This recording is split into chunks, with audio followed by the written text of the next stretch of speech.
I'm Anton Pozniak from the disunited kingdom of Great Brexit. That's about the only joke I'm going to say, because actually, however many jokes we have, it's no joke. So I want to also, in my talk, it's much more political about what you can do in the face of trying to get PrEP implemented in your country, or even to change things that are already happening. And this is about the long and winding road of what's happening in the UK. Now, we don't have these types of posters in the UK because we have no public provision of PrEP. This is from New York and all over a lot of the states now. You'll see this sort of thing where they've had PrEP provision for several years, and we need to have this in my country and in all the countries around the globe. Now, it's really interesting because we did a landmark study in the UK. This was the PROUD study, and again, you've heard this 86% efficacy. You know, this is marvelous, fantastic, amazing results in people at high risk, and you all know about this data. So remember, we had a landmark study. We also, and I'll try and show this is the amount of testing going on in one of our clinics, and this is what happened, and Andrew Hill showed some of this data to what happened to a number of HIV diagnoses. And it's really interesting that we were testing a lot of people. We already had started, and Andrew Gurulich also showed this, that, you know, very early treatment, but then people started to buy, because we didn't have PrEP in the UK, PrEP on the internet. So all of these things put together, we've now decreased that, and within this, there's an impact of PrEP. So we did a landmark study. We've got an impact of PrEP that we can show, but what happened? Well, we still had no policy for PrEP. So let's talk about bringing in the law. So NHS England, that's our provider of healthcare, it's free to everybody in the UK, their decision making on PrEP. A couple of years back, they said, we don't have the legal powers to commission PrEP. We have a landmark study, we have evidence, because it's prevention and we only really fund treatment. So there was no clarity who should commission the drug. So we had you can see why we're in a Brexit mess, huh? So now we've got this issue. So what do you do? And of course, what you have to do is have the voice of the people. If the government can't do anything and are paralysed, we get community involvement. United for PrEP, and this was a fantastic movement. And I think it's undersung, actually. So, women and PrEP, clear community consensus, coordinated engagement. There was a website called PrEPster, gave people information on PrEP, how to be active in fighting for its implementation. I Want PrEP Now website. You could buy PrEP online from overseas. In the UK, it's legal to do that. You can do it. Now, if you wanted to go and buy it privately, it was at least $350 US a month, right? So, if you bought it on the line, it was 30. So, who wouldn't go and buy it online? You couldn't get it free from the NHS because it wasn't allowed.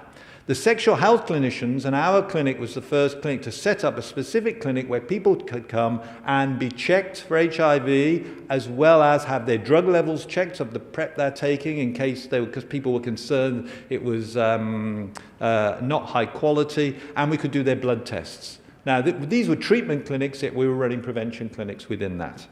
And in fact, the only one person whose drug levels were low, who was on PrEP, had bought their drug from Gilead. And it wasn't Gilead's fault. They admitted they weren't taking it. And we started to have campaigning in the media and work in Parliament. So the National AIDS Trust, fantastic group, they took NHS England to a judicial review in the High Court, and then in the Court of Appeal, and both times this NGO won. And the NHS England had to accept the Court of Appeal judgment that they could commission PrEP. And the real reason was the High Court said that as PrEP was both prevention and treatment, a group can start to commission it and do it. However, the decision-making process was all started again, and they said, well, maybe we could still reject PrEP. It was an incredible mess, even though 2 court appeals. So we had some good results. But instead of saying you've got a good quality trial, we've got evidence that it works, you've got generic PrEP, which is treat, which obviously we can't buy. What we want to do with you guys now is not commission PrEP for everybody, but we want to do a study. So they gave £10 million, which is a small amount of money in terms of drug costs and commissioning, to say they will give this to put 10,000 people on a PrEP. So it was a trial, basically, like you saw in New South Wales. And in fact, interestingly, although the government through clinics couldn't give generic PrEP, they could through the trial.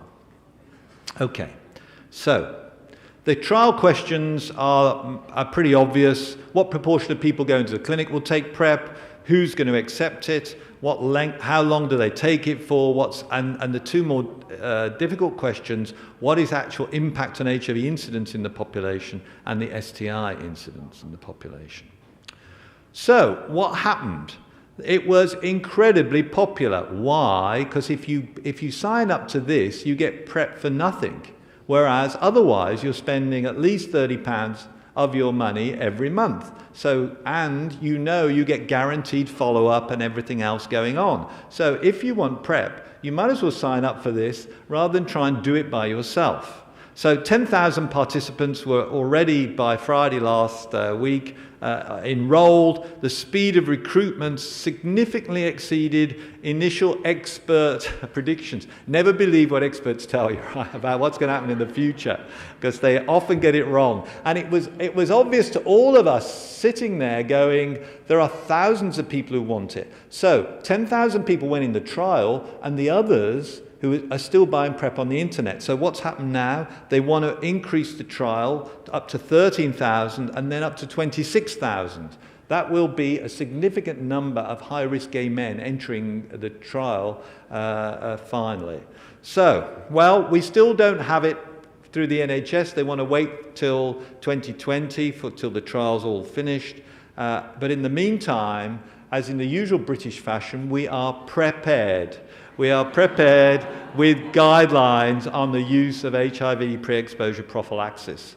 So my final comment to you is, do not give up. So if there is something you think is wrong, get the community organized, work with them. I know this has happened a lot in Thailand, but in other countries, it's really the things you can do, and actually taking the law and going through legal routes can be very, very useful, right? So, and there are a lot of HIV activists in the world who have done this. You have to stand up and you have to be counted. And that way, maybe we can get our dream of PrEP globally instituted come to a reality. Thank you.